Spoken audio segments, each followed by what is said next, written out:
A few weeks ago, I made a video about every single one of the 70 books I read in 2024, summarized in one sentence each. However, if you'd rather know my opinion on how I ranked all of them, then congrats, this video is for you because I'm going to be ranking them all from worst to best. And if you're new to the channel, hi, welcome, I'm Katerina. It's great to see you here. I make new videos about books every single week, and if that's your jam, why not subscribe? Okay, so starting off with the absolute worst books of the year first. These all sit within the I hate myself category because I must purposely want to disrespect my entire existence if I want to suffer through reading these books. I don't personally DNF, but these reads were so awful that I came so close to binning them because they tested my patience. Kicking off with the first disaster, we have It Ends With Us by Colleen Hoover. I can't even find the words to describe how much of a complete catastrophe this was. It was actually the only book last year that I just flat out gave 0 stars to. I spiraled for like a week after finishing it because I just couldn't comprehend that this was a real published book. I was like, are we having a laugh here? I don't usually judge others for their book taste, but if you genuinely liked this, then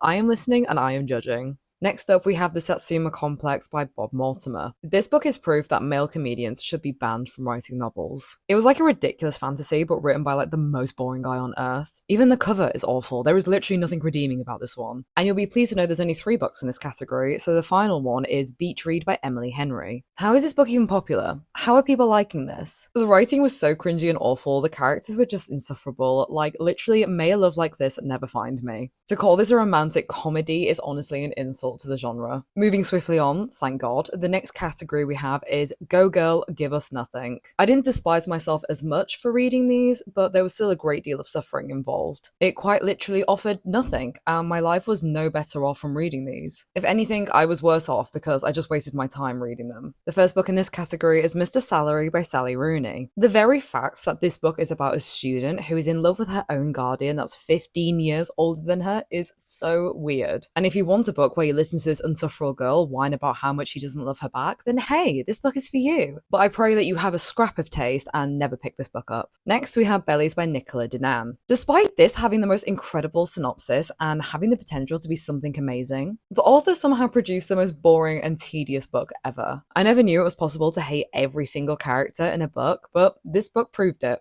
Next up, we have The Haunting of Hill House by Shirley Jackson. Don't read this if you're expecting something even slightly scary, because you'll be disappointed. Just watch the TV show and call it a day. Next, we have My Sister the Serial Killer by Inkin Braithwaite. Criminally, this is another one that had the potential to be amazing based on the synopsis alone. Like, oh my god, a sister duo killing their boyfriends? Sign me up. But all the characters were predictable and frustrating, and the plot was such a letdown that I think I literally had to go physically lie down afterwards to recover. Next, we have Life and Death Twilight Reimagined by Stephanie Meyer. Save your money and just read Twilight. It's literally the exact same book, word for word. Next, we have Milk Teeth by Jessica Andrews. If the pretentious side of 2013 Tumblr was somehow created into a book, this would be it. It's full of cringy metaphors and just bad writing that attempts to be poetic but literally just makes no sense. Like, listen to this.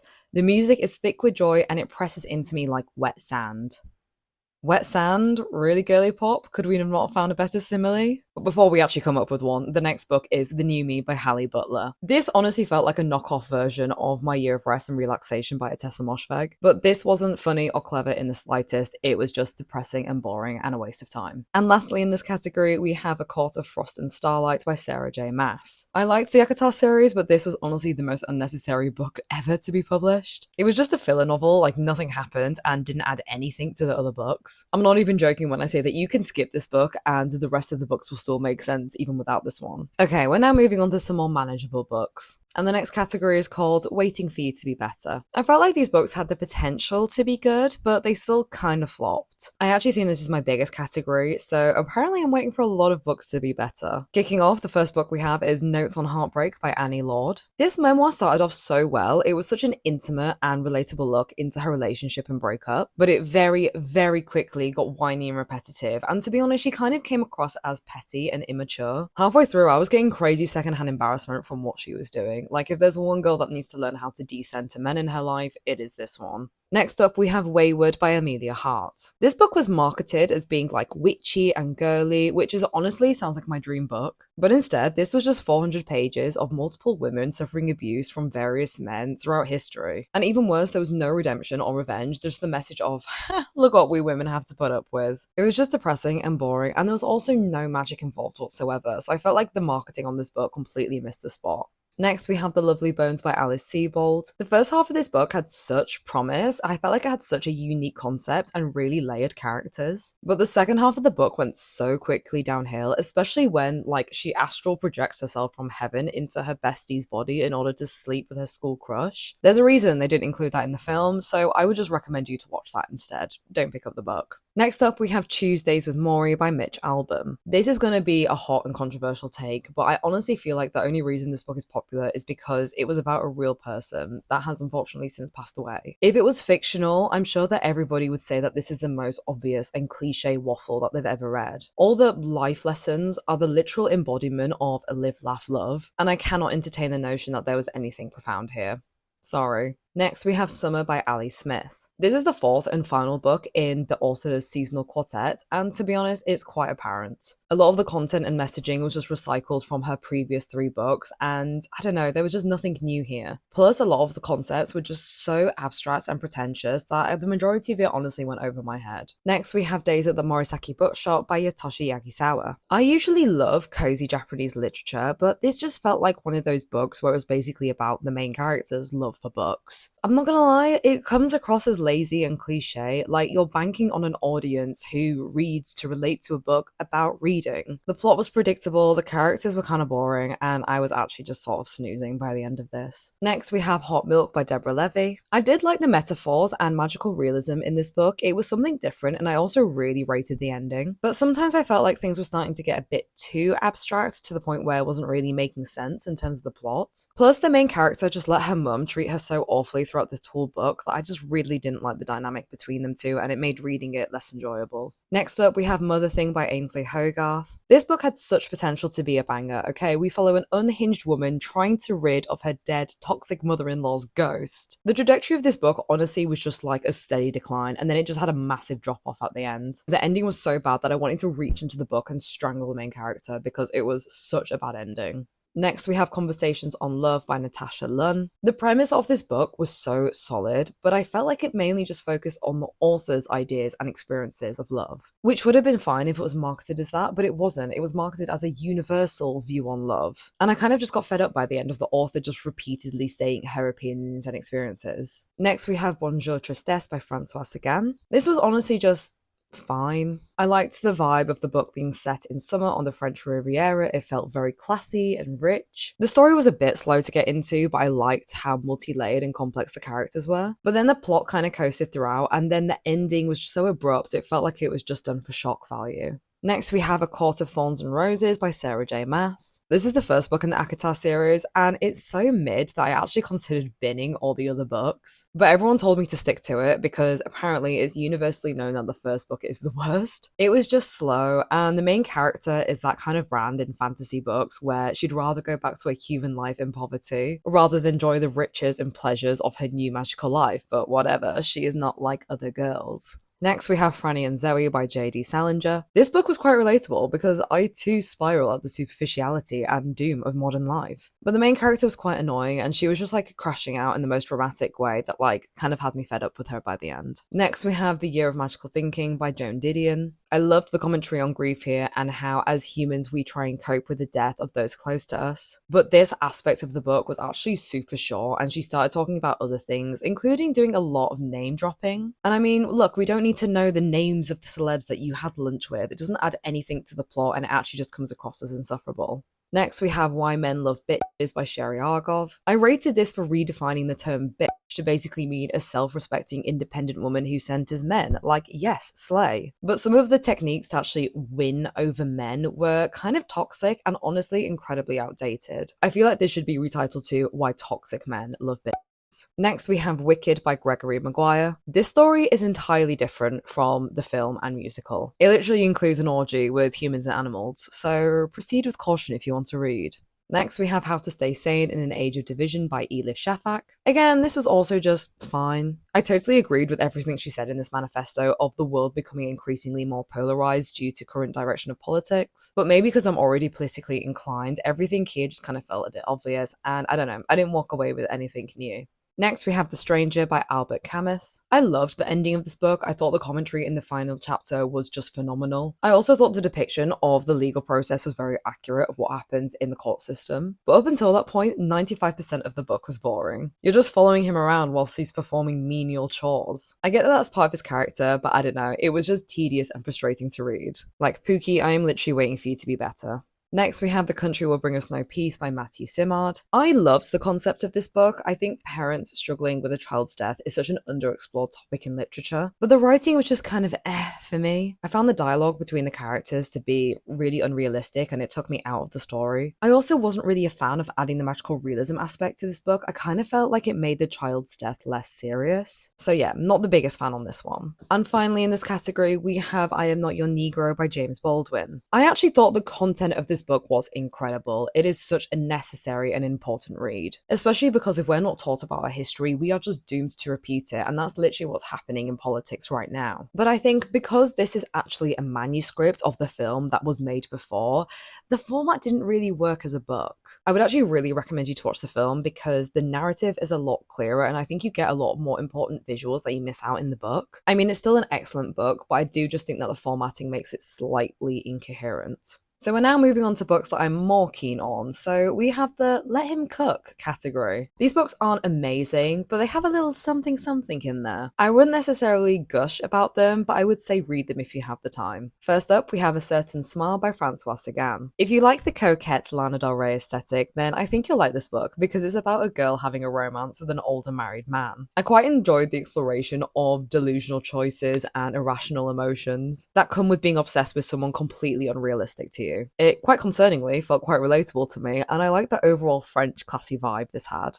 Next up, we have Notes on Nationalism by George Orwell. If there's one person that's going to hit the nail on the head when it comes to political discourses, it's Orwell. I like that I learned something new in relation to nationalism here because I'd always previously confused it with patriotism. Wasn't the biggest fan of his data collection in backing up his findings here, but overall, I think his points were pretty solid. Next, we have Bel Canto by Anne Patchett. The fact that this story was actually based on true events is absolutely wild, as the premise is so good. The characters were also super laid, and I got really invested in every single one. However, the start and the ending both fell a little flat. Like, the middle was phenomenal, I could not put that bit down, but I just wish that it was a little bit more consistent throughout. Next, we have Brideshead Revisited by Evelyn Moore. This was such an interesting look at England's upper class in the 1920s and 40s. It's such an insightful snapshot of that period of time that really explores wealth and class, and also how this section of society uses religion as a justification for their morally corrupt actions. Next, we have A Court of Wings and Ruin by Sarah J. Maas. This is the third book in the ACOTAR series, and at this point, I realised I was quite invested in the characters. The plot got interesting, as obviously there's a lot more world building on top of the other two books, but I did find out that there was a lot of talk on war and battle strategy, which was a little boring for me.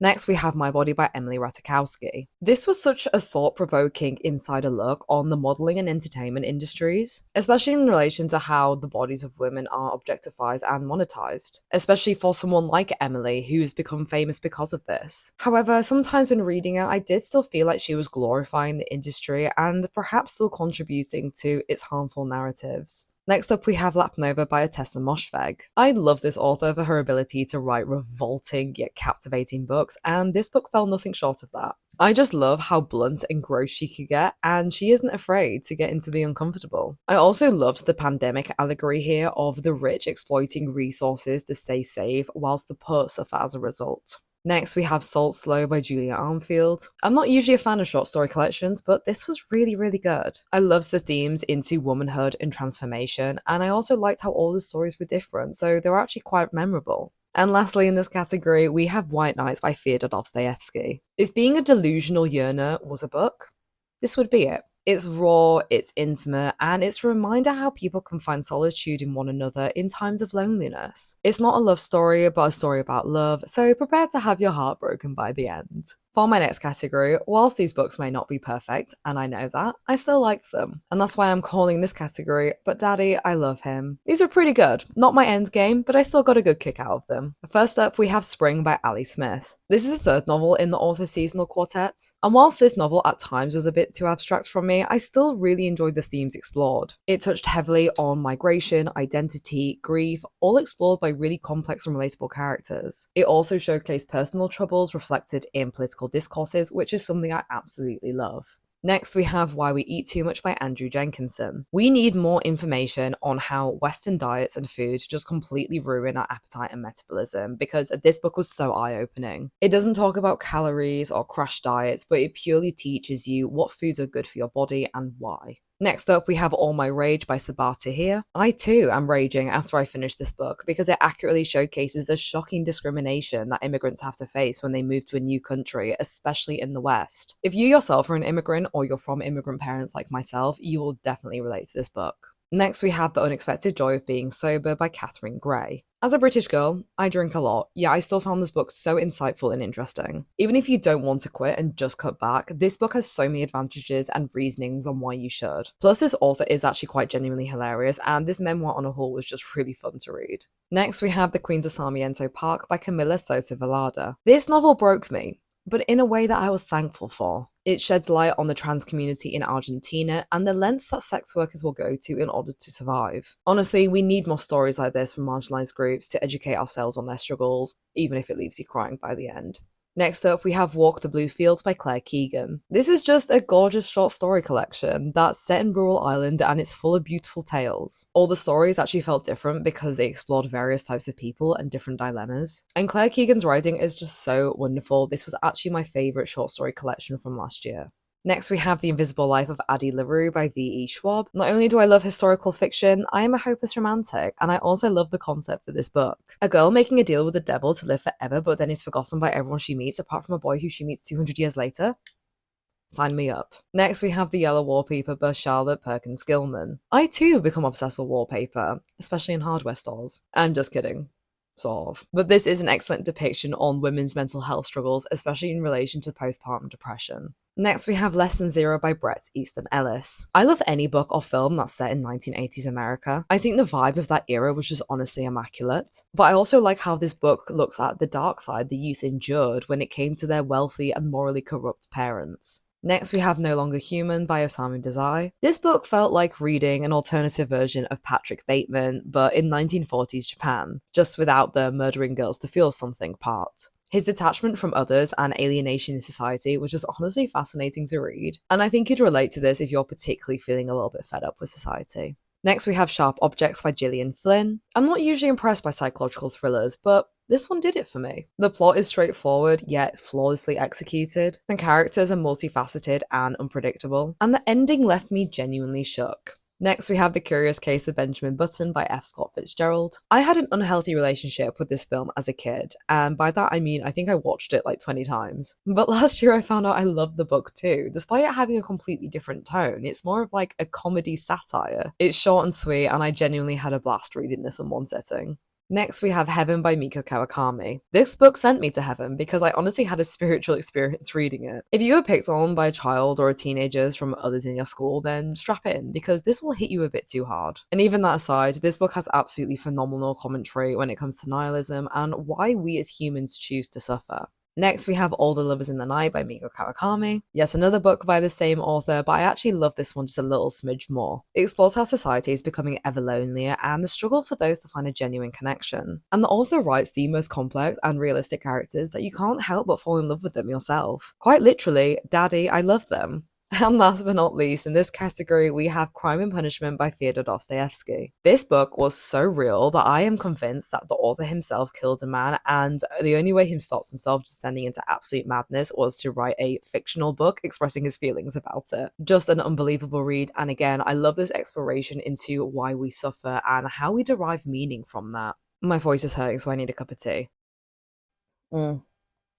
Great. Refreshing. All right, we're back in business, and I also somehow got lip gloss on my laptop. To my absolute horror, it turns out that I wasn't back in business. Whilst I was editing last night, I realised that my audio had actually cut off for the rest of the video. So here I am filming again, but That's showbiz, baby. So, carrying on as I was saying, we are now in the second to last category. We are entering the big guns now. These books were simply amazing. I was speechless and I genuinely had no notes, which is what the name of the category is. These books were just all utterly astounding. First up in this category, we have The Forester's Daughter by Claire Keegan. I'm not surprised Claire Keegan has made it into these ranks because she is truly one of my favourite authors. And this novella proves that size does not matter because it packs a huge punch whilst being under 100 pages. It's powerful, it's emotional, and it leaves you feeling for all the characters by the end. Next, we have A Court of Silver Flames by Sarah J. Maas. This is the 5th book in the ACOTAR series. I like this book because we actually follow a different main character who turns out to be a lot more fun than the last one. And the plot in terms of adventure was unbelievably good. Like, I was genuinely getting chills whilst reading it. And it also gave me that like fun, nostalgic feeling of being a teenager again, where I just wanted to stay up all night reading to find out what happened next. And coming in next, we have A Court of Mist and Fury by Sarah J. Maas. This is the 2nd book in the ACOTAR series, and I like this one just a little bit more than the last one. I was an absolute sucker for the enemies to lovers progression here, as it just felt like the perfect slow burn, but also mixed with like a fast-paced plot, and we started to get to know the really interesting side characters.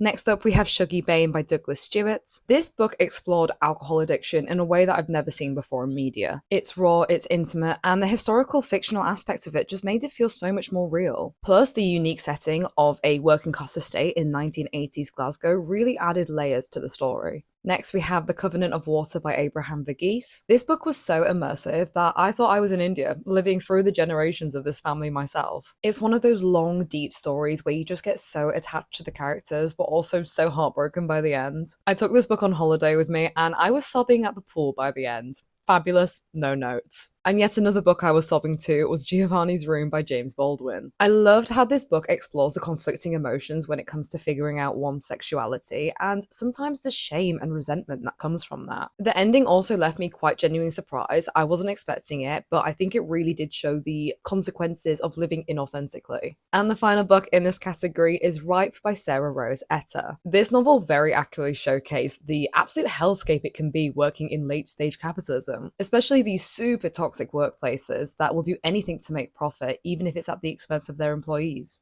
Wow, what a time to be alive. And finally, we are at the last category. These were the absolute creme de la creme of books. They were absolutely incredible and they fundamentally changed me in some way. Hence, this category is called I Am Changed. Whether they taught me something groundbreaking or shifted my perspective in some way, these books quite literally altered my brain chemistry. First up, we have Atomic Habits by James Clear. I usually hate self-help books because they tend to be full of fluff and really repetitive, but this book actually taught me how to stick to habits and routine, which is something I've struggled with my whole life as a chronic procrastinator. Next, we have I Who Have Never Known Men by Jacqueline Hartman. I picked this book up because my dating life was so bad. I read the title and I was like, yeah girl, I too wish I have never known men. But this turned out to be one of the most amazing, speculative and haunting dystopian books I have ever read. I still think about it so much to this day. I felt it really questioned what makes us human and if we are essentially just a reflection of our memories and lived experiences. Next, we have Foster by Claire Keegan. This is written from the point of view of a child, and it's done so incredibly well that I actually forgot that I wasn't reading a book written by a kid. It's complex, it's innocent, and it showcases how children just want to belong and be loved, which I've realised so do adults, and that's what makes this book so surprisingly relatable. Next up, we have Swimming in the Dark by Tomasz Jedrzejewski. Historical romance set in 1980s Poland of a forbidden love between two men.